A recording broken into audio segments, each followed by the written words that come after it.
And I casually just do like this, not looking for anything, not trying to check for anything, and I feel something in my breast. She had just had twins. Her babies were barely a year old. And in one quiet moment, sitting on the couch, her whole world flipped upside down. But she was not the only rapper's wife going through something like this. Because behind some of the biggest names in hip-hop are women who have been quietly fighting battles that most of us never even knew about. Simone I. Smith.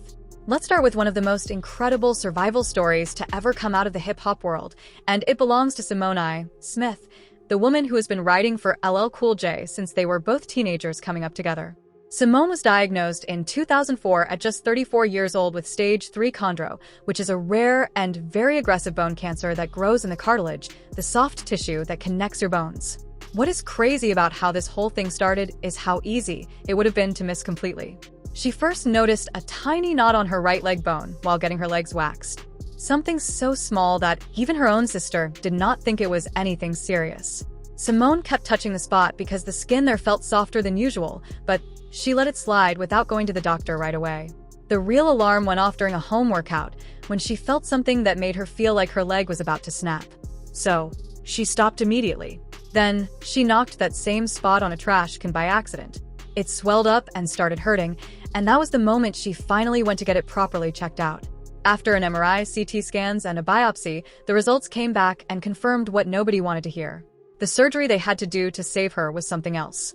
Doctors spent 15 hours performing a procedure that removed her entire right leg bone and replaced it with a matching bone from her left leg along with a steel rod, nails, screws, and tiny blood vessels that had to be carefully transferred to keep everything alive. LL Cool J was so committed to being there for her that he actually offered his own leg bone for the surgery, which tells you everything about the kind of man he is and the kind of relationship they have. After all of that, she spent 2.5 years learning how to walk again. Going from a wheelchair to 2 crutches, then 1, then a cane, and finally to walking fully on her own. Now, here's the detail that really stays with you from her story. She had a lollipop tattoo on her left leg that she got years earlier when she and LL first got together. When the doctors told her that the tattoo might not survive the skin graft they had to do, she told them to please try and save it if they could. So they had to remove my tibia bone, replace it with my left fibula bone. I had a lollipop tattoo on my left leg. So I remember when the surgeon had said to me, he said, Simone, you may wake up after the surgery and your lollipop tattoo may not be there. Part of that tattoo made it through. And that lollipop, now faded and cut up from the surgery, became the inspiration for the lollipop pendant in her jewelry line, which she called a sweet touch of hope. Angela Queenie Walls. Now, if Simone's story is about the fight of her life, Queenie's story is about how one simple habit ended up saving hers. Angela Queenie Walls, the wife of UGK legend Bun B, had absolutely no reason to think anything was wrong. She went in for her regular yearly checkup in June 2025 and walked out with a stage 2 breast cancer diagnosis with no symptoms she had noticed, no lumps she had felt on her own, and no history of cancer anywhere in her family. The only reason they caught it when they did was because she showed up to that appointment every single year like clockwork. That one habit is what changed everything for her. She started chemotherapy in July 2025 and pushed through 5 months of treatment before having surgery in early January 2026. Chemo is genuinely one of the hardest things a person can go through, with nerve pain, total exhaustion, and a kind of deep physical suffering that is really hard to put into words. And through all of it, everyone around Queenie said she never complained, not once. Bun B's response on social media was the kind of post that makes you stop scrolling and just sit with it for a second. He called her his hero, said she fought like a champion for their whole family and for herself, and made sure everyone reading knew how important it is to go get checked every year. These two have been together for over 20 years. And watching Bun B speak about his wife through all of this, you can tell this experience brought them even closer than they already were. Thomas Smith. Tamika Smith's story hits different from the others on this list. Not because her battle was any lighter, but because of what went down after she had already made it through to the other side. Tamika, the wife of Wu Clan's Method Man, was diagnosed with breast cancer somewhere around 2005 to 2006 and had to go through chemotherapy. She and Method Man, who have been together since 1992 and got married in 2001, made the decision together to keep the diagnosis tight within their immediate circle. There were people in their extended family who did not even know what was happening. Then someone took that choice away from them. In 2006, Wendy Williams went on air and announced Tama's diagnosis live without anyone's permission at a time when Tama was already in recovery, but had never told the public a single thing about it. The reaction was immediate. Method Man went straight to confront Williams and later sat down with Rolling Stone to talk about what it was actually like to sit in that hospital room watching the doctors run chemotherapy through the person he loved most, describing how helpless it felt to just be there watching it happen and not being able to do anything about it. What Wendy Williams did was not just some messy gossip moment.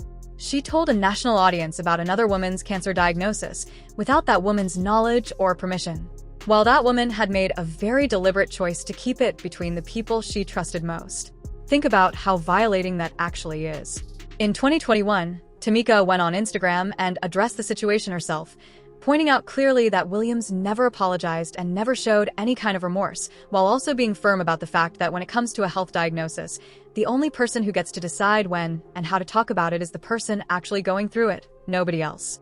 The way she said that so steady and direct years after it happened says a lot about who she is. Erica Virgil. Erica Virgil's story is one of those situations where so much is happening at the same time that it is almost hard to keep track of. She was a brand new mother, a newlywed barely a year into her marriage, and dealing with a breast cancer diagnosis all at once. While her husband, Hot Boys rapper Turk, was caught up in serious legal issues of his own. Erica found the lump herself in 2014, about 2 months after her twins turned 1 year old during a completely ordinary moment while she was just sitting and watching TV. She was not doing any kind of deliberate check. She was not looking for anything. She was just relaxing. Her hand moved a certain way and she felt it. 2014, when my twins, like 2 months after they turned 1, just watching TV, and I casually just do like this, not looking for anything, not trying to check for anything. And I feel something in my breast. And immediately, like before you know, or go through breast cancer, first thing a person is gonna think is, I feel something in my breast. I have breast cancer. I'm gonna die. That's what you think. And I was just, it's like my whole world just flashed before my eyes. She was diagnosed with stage 2A breast cancer with no family history and no warning signs before that moment. Just that one casual discovery that turned into everything. She went through chemotherapy, radiation, and after doing her own research, chose to have a double mastectomy with reconstruction, feeling like that was the right call for her situation specifically. And I had the option to have a double mastectomy or a lumpectomy where they removed that cancerous part. And I did my research on it, and I chose to have a double mastectomy. That was my choice. And no choice is a wrong choice. You just do what you feel is right for you. But what Erica has been most open about is the toll the whole thing took on her sense of self. Surviving cancer while your marriage is under pressure, while you are raising babies, while you are the one holding everything together at home, will slowly make you forget who you even are outside of all of that. In 2017, she went on OWN's ENLA, Fix My Life, and talked through all of it honestly, explaining how she lost herself inside the relationship and had to do the real work of finding her way back to who she was before everything hit. The cancer was not the only thing she was fighting. It was just one piece of a much bigger storm. Dealing with breast cancer, it takes a toll physically, but the toll is more on your mind. So you have to stay positive. You have to stay prayed up. You have to know and look forward to your future and make goals for your future and work on that. That'll keep you moving forward and not just sitting in the fact that you have cancer or had it, Kim Kardashian. Kim Kardashian is probably the most well-known person on this list, and her situation is different from everyone else here because for her, there is no finish line. Kim has been dealing with chronic psoriasis since she was around 25 years old, with the first outbreak happening around 2005 after a common cold triggered her immune system to turn on itself. Psoriasis is a condition where your immune system attacks your own skin, causing red, rough, scaly patches that itch like crazy and bleed when you scratch them, and they show up whenever they want with no real warning. Kim first shared what she was going through publicly on Keeping Up with the Kardashians back in 2011. And from there, people watched her try everything she could get her hands on. Creams, cortisone shots, lasers, changing her diet, tanning beds, and eventually stronger prescription medications. Around 2019, she got an additional diagnosis of psoriatic arthritis, which is a joint condition that shows up in about 30% of people who already have psoriasis, where the joints become inflamed and extremely painful. She woke up one morning completely unable to move her hands and thought it might be lupus, but further testing ruled that out. The arthritis stacked on top of the skin flares she was already managing and made the whole thing significantly harder to live with day to day. I've had really bad psoriasis flare-ups lately. Yeah. And when I hear someone's name more than once, I think I have to check them out. So your name came up from like my cousin sending me like screenshots of your Instagram. Yeah. And then other people just sending me your name, and then I'm like, okay, what does it hurt? I'm gonna try it. And then we DM'd, and I was like, oh my God, it's meant to be. You're in LA, but I don't know much about you. Are you a real medium? Yeah, I'm the medical medium, been doing this forever. I mean, since I was a kid. But yeah, I'll take a look at you. I'll have you stand up for a minute. Are you okay with that? Yeah. I wore a skirt so you could see all my psoriasis. Yeah. That's my big spot. And now it's like that size, and now I'm just getting them all over. Yeah. And now on my face. So Yeah, when it gets to my face, there's a problem. One of the things she has talked about most when it comes to managing the flare-ups is a method where she puts heavy medicated cream on the affected areas, wraps them tightly overnight using socks or hair ties, and does it twice a week, so the cream soaks in deeper and calms the itching down. It sounds like a lot, but when your whole body is breaking out and nothing else is working, you try whatever brings even a little relief. Kim has been open on her platform Pouch about getting to a place where she stopped fighting the fact that people could see it, talking about how you have to reach a point where you feel okay with it and just own it, because spending all your energy trying to hide it on top of actually dealing with the physical pain is a whole extra battle that does not need to be fought. There is no cure. The flares keep coming, but she has used her reach to make millions of people who deal with the same thing feel less alone in it. What do you think about these women?